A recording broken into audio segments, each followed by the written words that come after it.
ज्यादातर लोगों के दिन की शुरुआत एक गर्मा गर्म चाय की प्याली से होती है। चाय को भारत में पिए जाने वाले सबसे पसंदीदा पेय पदार्थों में से एक माना जाता है। किसी से मिलने पर या साथ में 2 मिनट बिताने में चाय एक महत्वपूर्ण भूमिका निभाती है। यहाँ तक कि हमारे हिंदुस्तान में इसे एक एनर्जी ड्रिंक के तौर पर भी देखा जाता है, क्योंकि जरा सी थकान महसूस होने पर हमें यही चाय याद आती है। लेकिन चाय को लेकर अलग अलग लोग अलग अलग सोच रखते हैं। कुछ का मानना है कि चाय हमारे लिए बेहद नुकसानदायक है, तो कई मानते हैं कि चाय के जिक्र से ही उनकी फिक्र गायब हो जाती है, इसलिए चाय को छोड़ना उनके लिए नामुमकिन सा है। ऐसे लोगों को राहत देते हुए अगर मॉडर्न साइंस की माने तो चाय को पीना बिल्कुल सेफ माना जाता है और दिन में करीबन 4 कप चाय पीने से कोई खासा नुकसान नहीं होता। माना जाता है कि चाय में मौजूद कैफीन दिमाग से तनाव को निकालकर रिलैक्स और एक्टिव करती है। यही नहीं, माना गया है कि चाय हमारा कैंसर से भी बचाव करती है। चाय में मौजूद पॉलीफेनॉल्स कैंसर कोशिकाओं को फैलने से रोकते हैं। ग्रीन टी ग्लूटाथियोन और किनोन रेडेक्टिस जैसे डिटॉक्सिफिकेशन एंजाइम्स को सक्रिय करने का काम करती है, जो ट्यूमर को बढ़ाने से रोकने में मदद करता है। लेकिन चाय को कैंसर का इलाज नहीं माना जा सकता, इसलिए उचित इलाज और डॉक्टर के परामर्श की जरूरत होती है। साथ ही माना जाता है कि चाय हृदय के लिए भी बेहद फायदेमंद है। संतुलित मात्रा में ग्रीन टी या ब्लैक टी पीना हृदय को स्वस्थ रखने में मददगार है। दरअसल चाय का सेवन करने वाले लोगों में ब्लड प्रेशर, सीरम में लिपिड की मात्रा और डायबिटीज कंट्रोल में रहती है। इसके अलावा ऐसे लोगों में कोलेस्ट्रॉल भी कम रहता है, जिससे शरीर को हृदय रोगों से बचाने में मदद मिलती है। आर्थराइटिस के मरीजों के लिए भी चाय पीने के कई फायदे हैं। रूमेटॉइड आर्थराइटिस से पीड़ित व्यक्ति के जोड़ों में दर्द, कठोरपन और सूजन बनी रहती है। इन समस्या में ग्रीन टी आराम पहुंचा सकती है। एक रिपोर्ट के मुताबिक ग्रीन टी और ब्लैक टी में एंटी इन्फ्लेमेटरी गुण होते हैं, जो गठिया के जोखिम को कम करने में मदद करते हैं। एक शोध में ये भी तो पता चला है कि चाय डायबिटीज के जोखिम और इससे जुड़ी जटिलताओं को कम करने में मददगार रहती है। शोध के अनुसार चाय इंसुलिन की सक्रियता को बढ़ाती है, जो ब्लड शुगर को नियंत्रित करने में मदद करता है। इस शोध में ग्रीन, ब्लैक और ओलोंग जैसी विभिन्न प्रकार की चाय को शामिल किया गया है। वहीं सिर दर्द में भी चाय को बेहतरीन इलाज माना गया है। ऐसा इसलिए क्योंकि इसमें कैफीन की मात्रा पाई जाती है, जो सिर दर्द के असर को कुछ कम कर सकती है। वहीं चाय को एंटी एजिंग से भरपूर भी माना जाता है। एक शोध के मुताबिक ग्रीन टी और व्हाइट टी में पॉलीफेनॉल कैटेचिन नामक एंटीऑक्सीडेंट्स पाए जाते हैं, जो कोशिकाओं को डैमेज होने से बचा सकते हैं। वहीं काली चाय में थियोफ्लेविन होता है। ये तत्व झुर्रियों से बचाव के मामले में त्वचा को सुरक्षा प्रदान करता है। ऐसे में बेहतर लाभ के लिए चाय को पीने के साथ त्वचा पर लगाने के लिए भी इस्तेमाल किया जा सकता है।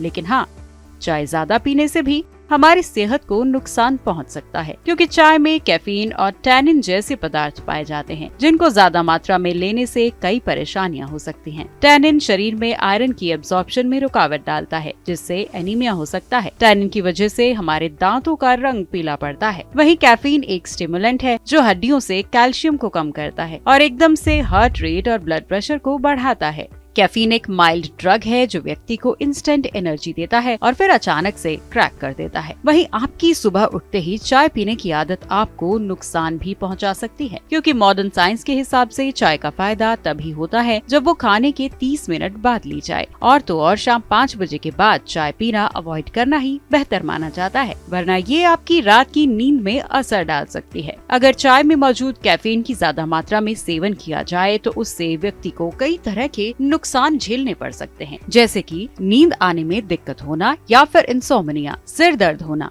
दस्त लगना, हार्ट बीट तेज होना, ब्लड प्रेशर बढ़ना, पाचन संबंधी समस्याएं जैसे एसिड रिफ्लेक्स और पेट खराब होना, ऑस्टियोपोरोसिस का खतरा बढ़ना, चिंता या घबराहट होना, सर दर्द या माइग्रेन होना। हालांकि मॉडर्न साइंस के हिसाब से चाय लिमिटेड मात्रा में पीने के कोई नुकसान नहीं है। जैसा कि हमने पहले भी बताया कि आप दिन में 4 कप चाय पी सकते हैं, लेकिन ध्यान रखें कि चाय को सही समय पर पिए। चाय में चीनी की मात्रा कम रखें और खाली पेट चाय न पिए। लेकिन आयुर्वेद के मुताबिक चाय में ड्राइंग और हीट बढ़ाने वाले पदार्थ होते हैं। चाय की इस ड्राइंग प्रॉपर्टी को बैलेंस करने के लिए इसमें दूध मिलाया जाता है। आयुर्वेद के हिसाब से चाय को एसिडिक माना गया है और इसके लगातार सेवन से डाइजेशन प्रॉब्लम्स, हेयर फॉल और सफेद बालों जैसी समस्याएं हो सकती हैं। आयुर्वेद के हिसाब से चाय तभी पीनी चाहिए जब किसी को सर्दी जुकाम हो, अगर किसी की ऑयली स्किन हो या फिर किसी का शरीर ठंडा रहता हो और व्यक्ति को साइनस की समस्या हो। इसके साथ ही US food and drug association अधिकांश स्वास्थ्य वयस्कों के लिए प्रति प्रतिदिन लगभग 400 मिलीग्राम कैफीन लेने की सलाह देते हैं। लेकिन किशोरों और बच्चों के लिए कैफीन का सेवन सख्ती से नियंत्रित किया जाना चाहिए। गर्भवती महिलाओं या स्तनपान कराने वाली महिलाओं के लिए ये